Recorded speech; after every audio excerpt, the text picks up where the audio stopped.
stories for the week because I have one to share with you. Anybody did anything extraordinary or anything a little different?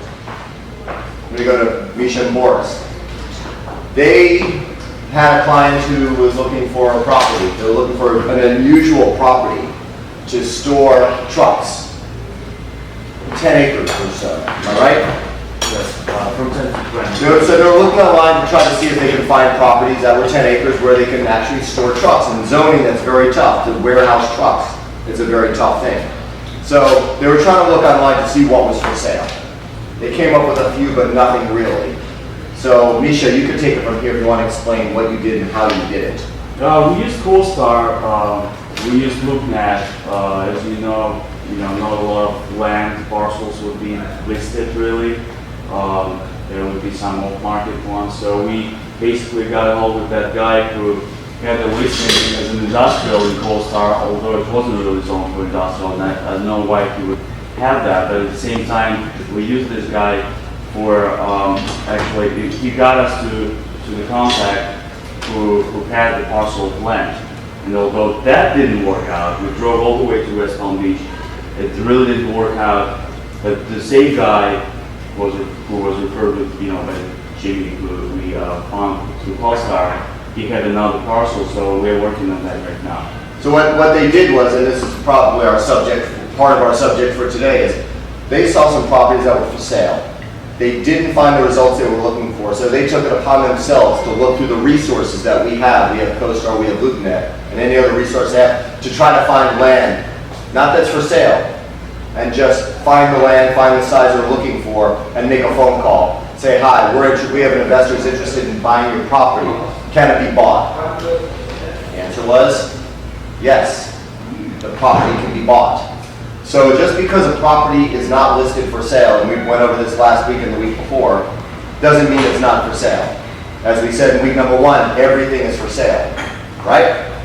So what we're going to go, and I love their way of prospecting because they're just banging out the phone calls. I hear you guys all the time banging out phone calls. Juan, you can hear him from his office all the way to the front door. He's banging out phone calls. GT, and just everybody's just banging out calls, which is great. So don't rely on looking just for properties that are for sale. If you have a client that says, I want to be between here and here, here and here. Remember last week we went over the grid of your geographical area. Just find a building and say, I think they would like to own that one. And then we'll go through and find a way of doing it. So with that said, I want to go over prospecting today because your business is nothing without prospecting. Prospecting is, I would say, 90% of what we do. We build relationships, right? We're in the relationship business. Our product happens to be, bricks and mortar, but we're in the relationship business, and you all are very good at it. So with that, I want to get on to prospecting. And this is a picture of prospecting. You recognize him, don't you? Yeah. This is a buddy of mine. He goes by Ricardo or Ricky, as his friends call him. So what does Ricky and his wide back have to do with anything?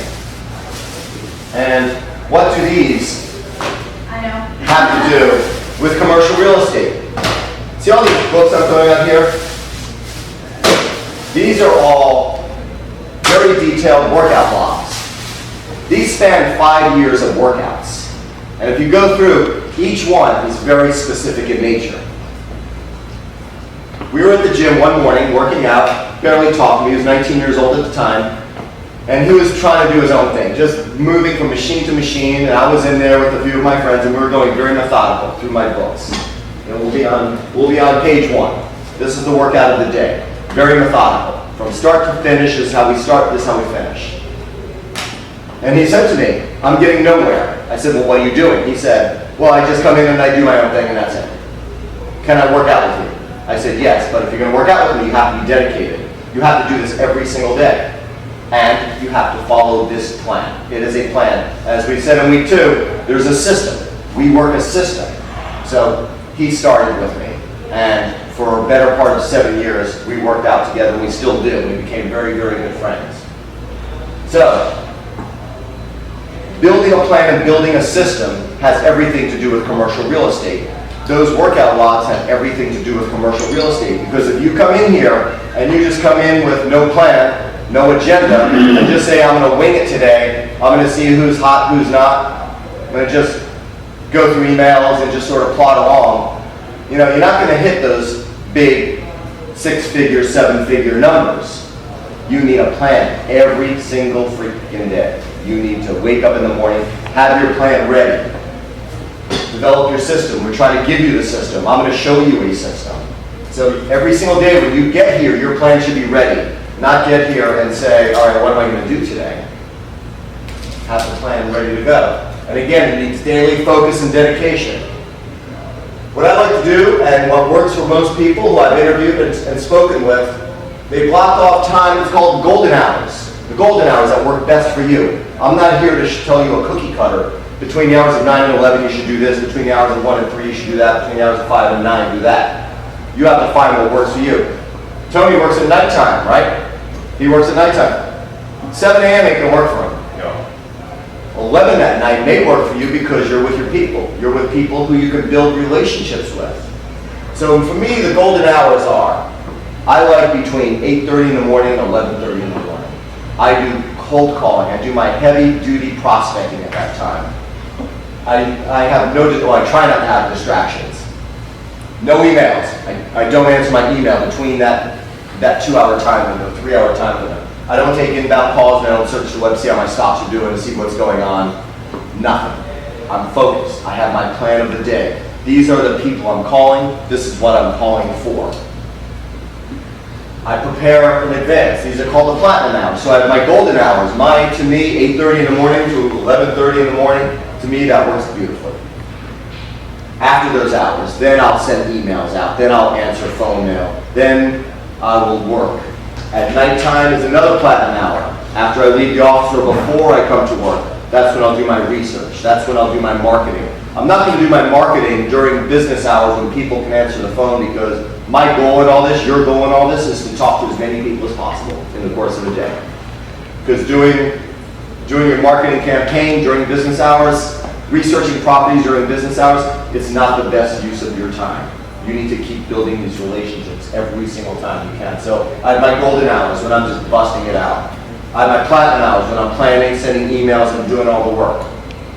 I have to be accountable to my plan every single day. This is about 4 years of workouts, and I have about another stack of books at home that big, but that would have been really ridiculous to bring all these in. And as the years gone on, you can see the books get bigger and bigger because we had more people working out with us at the time. I don't know if you know, but I've been a fitness coach for the last 25 years. I still train people one-on-one, and we do coaching. And been doing this for a long time. It's fun. It's a great way of meeting people. Some of my best deals were done by the people who I coach, train, and meet. You know, Tony, again, as an example, you meet people in the restaurant. You meet great high net worth individuals in the restaurant. I coached my son's flag football teams for many years. Met a lot of great people, and I closed a lot of deals with people. So in addition to what you do here in the office, what you do outside of the office, in your time, not necessarily soliciting them for business, but just, again, going back to building relationships. So when you build those relationships, it will organically happen. No excuses. Every single day, prospecting. Never ever quit. Still prospecting. Right now we're at a great time of year. Holidays are soon approaching. And what happens is mid-December, everything starts shutting down.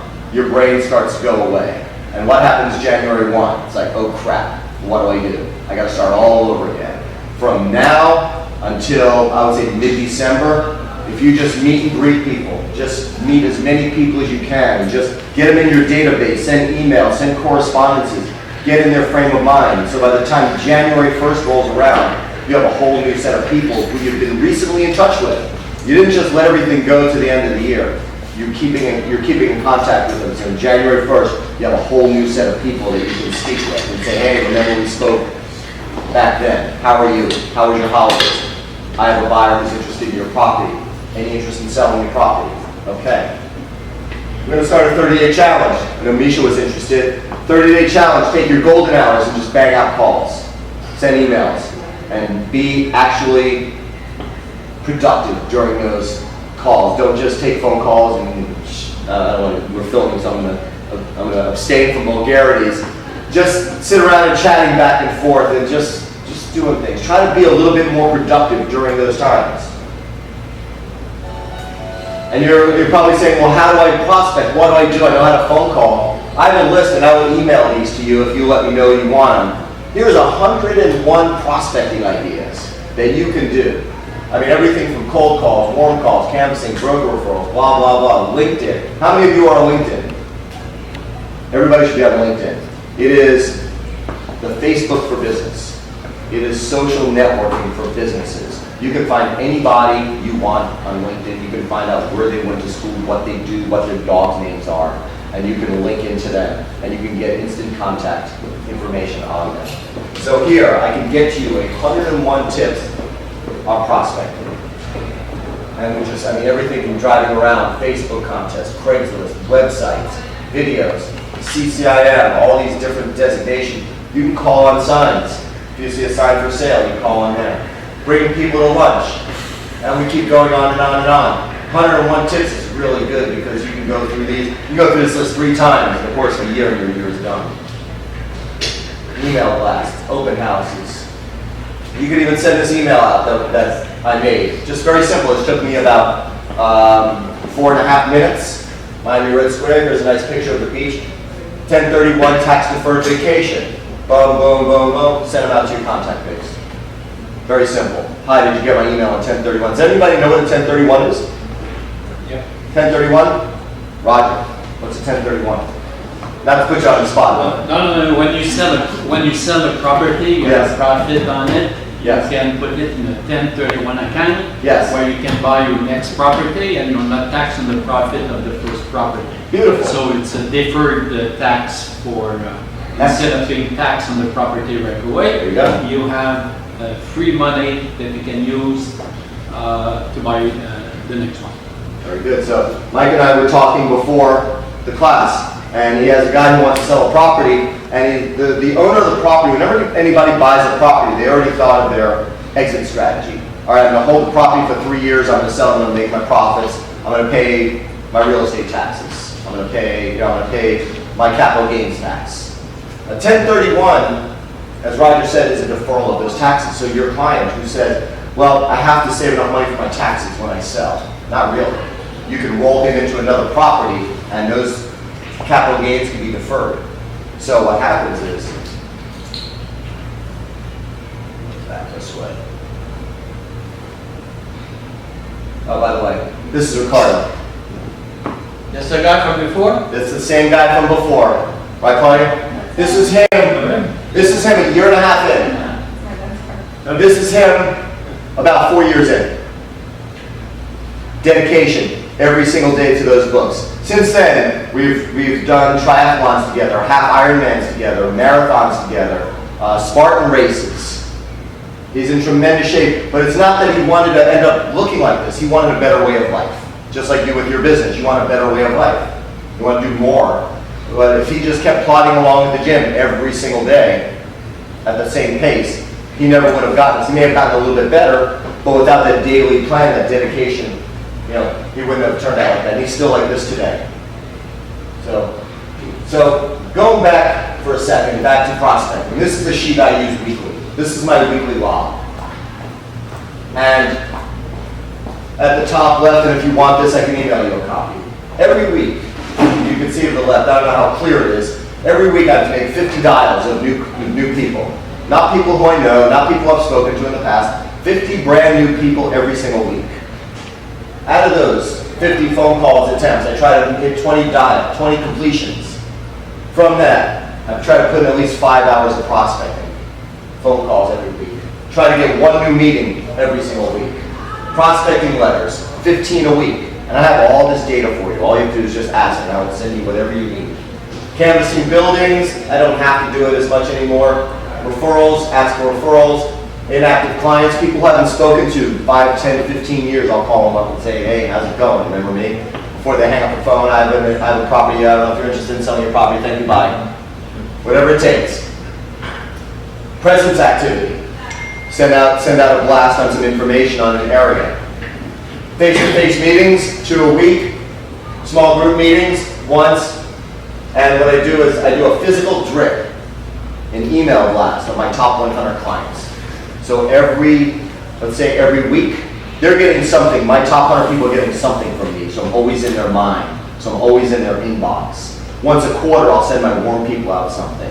And it's a constant thing. They'll get me by phone, they'll get me by email, they'll get me by mail. So it's a so this is that is my weekly, and if you see the date, that's the 5 days of the week.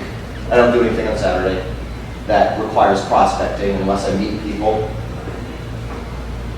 This is my daily activity. You saw the monthly, you saw the weekly, this is my daily. Here's my time schedule. And again, this is done in the platinum hours before my day begins. This is already have it pinned on my wall. I have my projects I'm working on, people who I'm waiting for, some important calls I need to make, office stuff I need to take, review, errands I don't do so much, and just other crap that I need to do. So every day when I walk in, I just take out my sheet and I say, all right, I have to schedule my golden hours between here and here. No distractions, no interruptions. So that is how prospecting really gets done. So, you have to think about what is your why. From day one, I asked you the very first question, what is your why? Why do you want to do this? I want to make some good money, I want to meet a lot of people, and I want a better way of life. I want independence in my life so I can take that month-long or 2-month vacation and not have to worry about anything. Nobody to answer to. You're all CEOs of your own business. You don't have to answer to anybody. I know you're obligated to answer to Roman, but you are your own CEO. What is it you want? I knew what Ricardo's why was. He told me what his why was. I don't want to be in this condition because my father died. My father was very sick at a young age, and he's always sick. My mother's always sick. They're both overweight. I don't want to live this kind of life. I want better. So let's get back to 1031 while we're talking about prospecting and 1031s. In essence, a 1031 will give you an opportunity of earning 2 commissions. We'll get you to earn 2 fees. And this is our education of the week. Every week we have a success story. We have just general information, and we have education. Instead of going over property type, this is an amazing strategy. So what you're doing is, somebody's selling an office building. And they can buy a like-kind building to replace the building they just sold. So if I'm selling an office building for $2 million, they can buy another property for that same $2 million. It doesn't have to be an office building though. They can buy a shopping center, they can buy land, they can buy commercial, they can buy retail property, they can buy rental property. Anything they want that is not residential, they can buy. And the taxes that they made on their sale, they do not have to pay as of now. You're rolling it over. It's called deferment. So you're deferring your income, you're deferring your taxes because you're getting replacement property. You can do this over and over and over again. Let's say you're an investor, let's say you're working with a small investor who buys a house, not for their own use, for rental property. They sell it because they want to move up. They want to now buy a duplex, invest in a duplex. So instead of taking their profits and getting taxed on it, they roll that money into a bigger property. 2 years go by, now they want a small apartment complex. 2 years go by, now they want a retail shopping center. 2 years go by, and this way they never have to pay these capital gains tax until they sell their last piece and say, you know what, I'm done. And even then, there's a strategy for that too. So it's a great way. So when somebody tells me they're going to sell a property and I'm almost done with the deal, or if I'm close to signing a contract with somebody, I say, what are you going to do when you sell your property? He goes, I don't know, I'll think about it then. Well, have you heard of 1031? Do you want to pay taxes? Who wants to pay more taxes? Nobody? Good. Well, if I make much more money. But if I could show you a way where you don't have to pay taxes, would that make you happy? Absolutely. So when you go to sell your property, maybe you want to get another property. Maybe I'm tired of running apartment buildings. Maybe I now want an industrial property or self-storage where I don't have to be fixing leaking roofs and changing appliances. Maybe I want a different lifestyle where I just buy land and do nothing and maybe just go sit on the beach and do nothing. So what they're doing is they're replacing the property with another property, hopefully upgrading. So there are some rules. These are some IRS rules. Yeah. For how long is 6 months? Here we go. Ready? When you sell that property, when you close that sale, the owner of that property, the seller, has 45 days to identify 3 properties. And there has to be an intermediary who's typically an accountant. Let me go to a slide that will show this. Here we go. here's the process. So, this is the property. You sell the property. You use somebody called an intermediary. They're typically a CPA. And what they do is, you go to them, you go to the intermediary, qualified intermediary, and all these sellers will know it because all they have to do is go to their CPAs and say, I want to do a 1031 exchange. CPA will say, great. You have 45 days from when you sell to identify 3 properties as replacement properties. So again, we sell for $2 million. You have to find properties that are equivalent to $2 million. They may want to spend more. They may have saved money, or they may have investors who may want to invest more money, but they can still use that $2 million chunk to invest in. You close. From the point when they identify the 3 properties, they have 45 days. And that 45-day property hits, they have to declare one. They have to be able to close on one property. And they have 6 months, 180 days to close on that one property. So you have to identify 3 properties within 45 days and close in 180 days. So here's an example. Bought a property for $300,000, sold it for $500,000, paid capital gains of $200,000. He doesn't want to pay, let's say, 30% to taxes on that $200,000, so he's going to roll over to a new property. How they control the 45 days when you buy a property? How do they control? You have the qualified intermediary or the accountant or the lawyer who keeps track. Everything is documented. This is a serious IRS rule. So you send the CPA an email? You get them all your documents. This is the 3 properties that I'm interested in, and yes, within 45 days. And by the way, prospecting for 1031s is a great way of meeting new people and getting deals done. So we're going to put this whole thing together.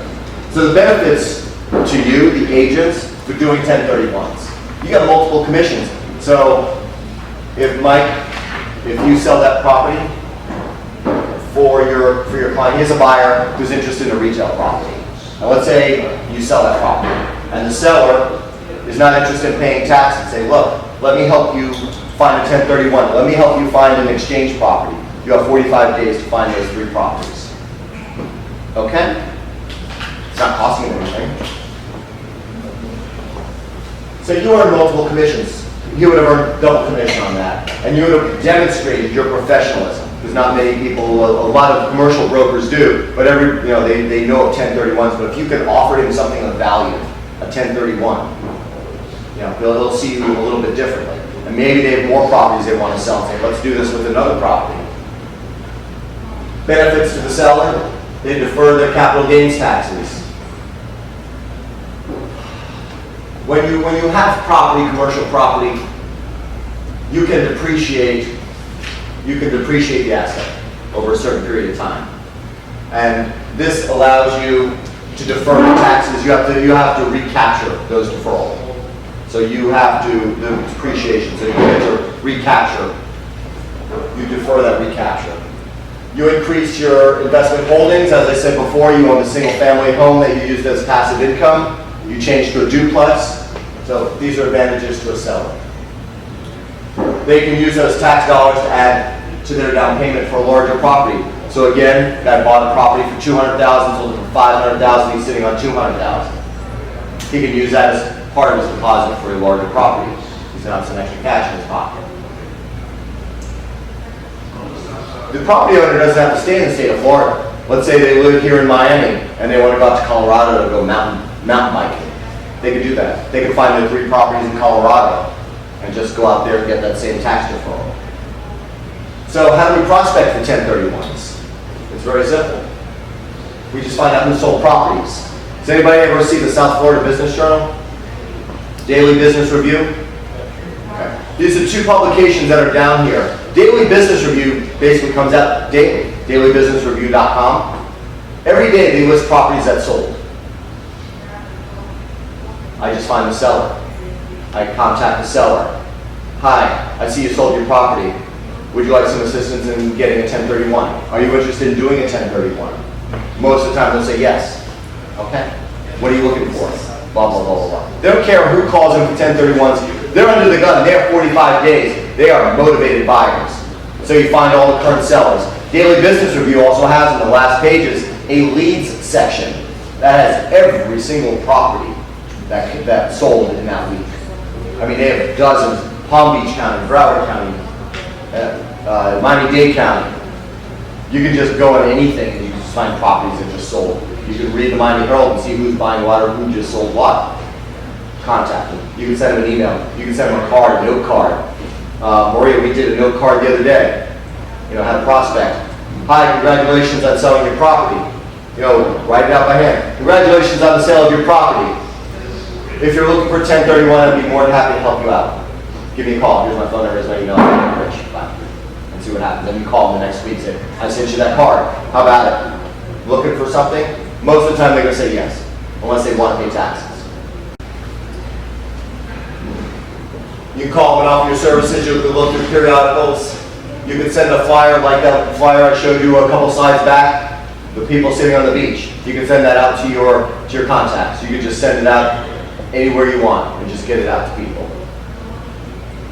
Speak with your current clients. Tell them about the savings. I mean, the people you've sold condos to, houses to, ask them, say, hey, you know anybody looking for 1031? We have this great property that we're looking to sell. Whatever it is you want to say, whatever works naturally for you. Try to do. Who do you know who just sold? When working with a seller, ask him if he's looking to roll over his money for a 1031. So I'm going to go back to it. My buddy Ricky went to this because of planning and taking care of his work daily. From that. Isn't that incredible? So that's the end of today's session. Next week, what we're going to have is the guy from CoStar. Again, I've been spewing on and on every week on CoStar and the services they provide. Daryl Mavis will be here, and he will give you a presentation, a webinar, a seminar on how to use CoStar and how you can find your 1031s and you can find your properties and you can look for basically anything you want to. And he'll be up here doing the presentation. So, I'm going to hand these out. These are 7 steps on prospecting, on what to do and how to do it. You follow these 7 steps. If you could read the small print, I apologize for the small print again. Email me, ask me to send it to you in a PDF because you can make the size a little bit bigger. Yeah, I know, it's tough. I say, everybody go like this. Yeah, Wait, I can't read it. I can't read it. we know this. I know. So anyway, really, I tell you, my business changed when I was doing a lot of prospecting and I was making those phone calls and I was banging. I was getting away from all the distractions. So, who has questions? Somebody's got to have something, right? Nothing? You're all good? Start how many days to count from the day of sale property or from the 25 days of property? Sorry? From the day the property closes, the clock starts ticking at that day. Not from 45 days. No, the clock starts ticking from the date of the close, 45 days, and the IRS will show you no mercy. 45-day hit, you don't have any properties, you're done. You're going to pay your tax. They want their money. And you can find the property anywhere around. Anyway, any property. I think Either as you say or around the world. Oh, I only know in the USA. It's a USA tax code. It's an IRS tax code, so only in the United States. But the foreigner can benefit from it. An international buyer can benefit from the 1031. I would guess so. I mean, if they're qualified to own property in the United States, they're Yeah. qualified to sell. By the way, I have I think a digital brochure of the 1031, pretty complete, because it's a bit complicated, not complicated, but there's rules that you have Yeah, to follow. well, I leave those up to the accountant, to the professional. Yeah. As a professional, you know, there's only so much information I will give, and then remember last week we were talking, and I said when you send a confidentiality agreement or when you do a contract for a client, I always say, have your lawyer check it over. Same thing, have your accountant check it over, have your lawyer check it over. Make sure they're in charge of that. Try not to be in charge of this because, you know, if you don't do your job or if something happens on that day or you're off by a single day and they have to pay those taxes, you know who they're going to be coming after. And there's companies that do that. Oh, yeah. As title agent, there's companies that do only 1031. And they're the one that the money has to be sent to them, and they're the one that controls the whole process. I think the agent charged like $5.95 or $6.95 to do the whole transaction, ballpark wise. So from the investor standpoint, As long as they're rolling over the money, they don't see any profit until they sell the last one. Correct. Like, they don't. Correct. So what happens is, let's say, we could talk about a property, I think I referred to it last week in our retail, when we were talking about retail properties, triple net properties, where the investor's obligation only is to cash the check. A triple net property is like a CVS or a Walgreens, even Rite Aid Drugs, where the tenant is responsible for everything. If a roof gets blown off, tenant pays. They pay the real estate taxes, they pay the insurance. There's nothing that you have to pay. If somebody comes and if there's a gang violence and people get killed on the property, sorry, they're not gonna come after you, they have to come after the tenant. Hurricane blows the whole building down, the tenant is responsible for putting it back up. So, you know, as far as management goes, you have nothing to do but get your check. That's it, nada. So those are really good properties for people who want a really safe portion of their portfolio, or who just don't want to be involved anymore. Just let me make my percentage, my money, and I'm good to go. And usually they end up like willing or putting them in trust with their family for the future. The Miami Association of Realtors has a class on 1030. But twice as smaller rent as a triple net, right? Not necessarily. Depends on what, because some of them are really hard to get to now. Because interest rates have been low so long. Gold has been going down. You know, a lot of currencies are going down. It's tough to find properties where you can get a decent rate of return. So a lot of investors turn to triple net properties because, you know, they're just so easy to maintain. So there's actually going at a premium these days. You have companies, all they do is triple net properties all day, and they look at them. I'm sorry? No, usually the buildings are built for them. If you notice CVS is going up, just being built, those are being built specifically for them. Those are spec. Those are being built specifically for them, and CVS or Walgreens will sign like a 20-year lease. And they'll have incremental increases in that lease. In fact, they're corporately owned. So let's say that a franchisee, I don't know how it really works with CVS, but a small group of investors want to open a CVS and they go out, corporate CVS will continue paying rent. There's a CVS that went out of business that chose to close its doors on Biscayne Boulevard by FIU. It's on a corner. It was either a CVS or a Walgreens. The owner of that property is still getting rent from CVS, even though they've been out for 6 months now. And they'll continue getting rent until 2020. So if the owner never releases that land again, they're still getting their revenue. So there's all kinds of tricks that we can do to help, and not even really tricks, just strategies that we can do for our investors, offering 1031, seeing if they want triple net properties. And just being in touch with them, offering them something of value, just some information. You can send them a 1031 sheet and just saying, by the way, you came across this article, would you be at all interested? I'm not very familiar with this 1031. Do you need to put all the money you're getting from the previous property to another property, or you can get like part of it? It depends. It depends on how much taxes you want to pay. So if you have, let's say you have capital gains of 200,000, and you want to put in 100,000 to your new property, you'll have to pay $100,000 of that in capital. You'll pay capital gain by the 200,000. It's only a gain. It's not the cost of the I'm sorry. property. If that would be the amount you would pay taxes on.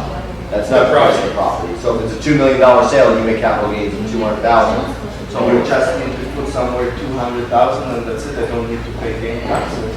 If you put it into another property, not the 200,000, but the sale of that price, whatever that property sold for, you need to roll that So whole we're thing. talking about 2 million, not 200,000. The 2 million, but you will not have to pay taxes on that 200,000. So if I will put only 1 million, I will have to pay for 100,000 because it's like a half of this. Yeah, theoretically, yes. You have to have money for the second property as well. Why? Just sold I first. just sold the previous one, I have money from this. And I used half of it to buy another property, so I sold something, I bought something for 1.8, I sold something for 2 million, and now I'm buying something for 1 million, and I have to pay gain taxes from 100,000. As I would tell my clients, check with your intermediary or CPA or lawyer. Anything else? Anybody? No? You guys are great. Thank you again.